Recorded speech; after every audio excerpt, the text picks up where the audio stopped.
Blain Herman, who's standing by for us in Polokwane. Good afternoon, Blain. It's often, I suppose, that we as civilians often forget about the South African military and the role that they play. So I suppose it's quite befitting that we remember them on this day. 100%, Nombu. A very good afternoon to you. You know, you heard the president talking about the role of the South African National Defence Force. And, you know, I mean, we'll sometimes be forgiven to think that when you think about soldiers, you immediately think about battles, you think about combat, but it goes beyond that.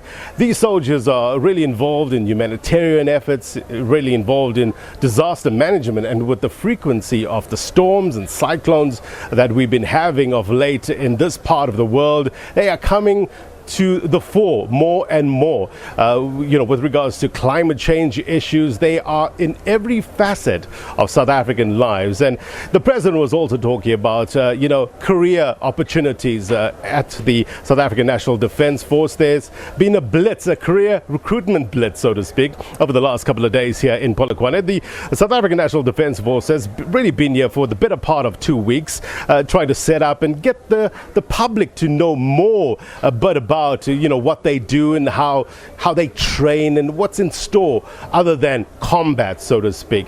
But you know, there's another very, very important element to this, and those are honoring those that have given up their lives in service for the South African National Defence Force. But we're talking about 100 years ago, over 100 years ago. And Warren, I just wanted you to play those visuals of earlier on where the president actually laid a wreath. And this took place at the Polokwane Municipal Gardens. And, you know, it's the heroes there of the First World War that have been remembered. The trauma that is often remembered as a European war, now given an African perspective. Over 600 black South Africans from the South African Native Labour Corps perished in the frigid waters of the English Channel. They were on their way to France. They took a 34-day journey from South Africa to England and on their way to France to help out in the First World War. And when this much larger ship, tragedy happened, SS Daro struck the SS Mendi. Many died on impact, others in the cold waters of the English Channel. It's regarded as one of the worst, South Africa's worst maritime tragedies of the First World War, and no doubt those memories, those men will be in the minds of many right here on Armed Forces Day. Let me bring in Simphiwe Dlamini. He is the head of communications at the South African National Defence Force. Simphiwe, thank you very much indeed for your time. No doubt it's important to honour the fallen heroes, but the heroes that continue to, you know, do the job in order to protect South Africa's territorial integrity. What were some of the biggest standouts for you? Well, I think one of the greatest things is that the information I have is that most of the people that we lost in 1917 came from this province. For instance, the relatives of the present finance minister, Mr. Minister Mboweni, they came. He was there. They came from this province, and they came from this province and other places in South Africa with the hindsight of going to help and bring peace to the world. You know, not many people would have known that fact, for instance. Not many people know the story, the intimate story of those men, what they went through the tales of valor, you know, that come out of the story of SS Mendi. What more can be done in order to honor them? I think if you noticed in the president's speech, he spoke about silencing the guns and planting trees and not bombs. And that for us is very important because it goes back as 1917, where our South African members went to the World War I to try and bring peace and create stability throughout the world. And it is a memorial thing for us to remember them because in 1917 they went there with no idea whether they were going to come back or not. Yeah. And unfortunately they didn't come back. So throughout the years of the South African National Defence Force, we need to remind ourselves of how tragedy a war can be in general, and particularly the 600 plus members we lost in 1917.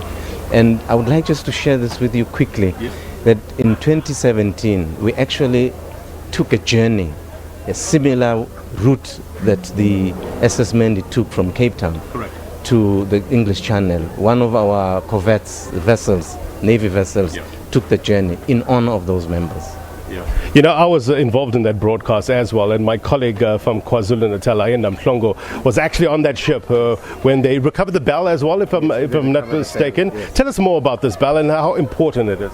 This is a bell that was rung to alert everybody that the ship had been struck.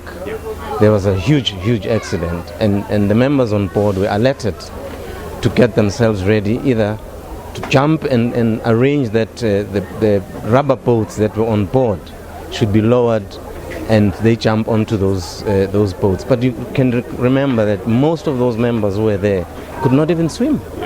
And in spite of that, the temperature of the waters of the English Channel extremely cold, and no physical person could have survived the temperature in that water. So that bell has a significance in the sense that it alerted people to make sure that they took safety measures and not perish as they did. You know, talking about the current crop of soldiers that we have, in terms of confidence and admiration, I'm not equating the two, but do you think South Africans have confidence in the South African National Defence Force?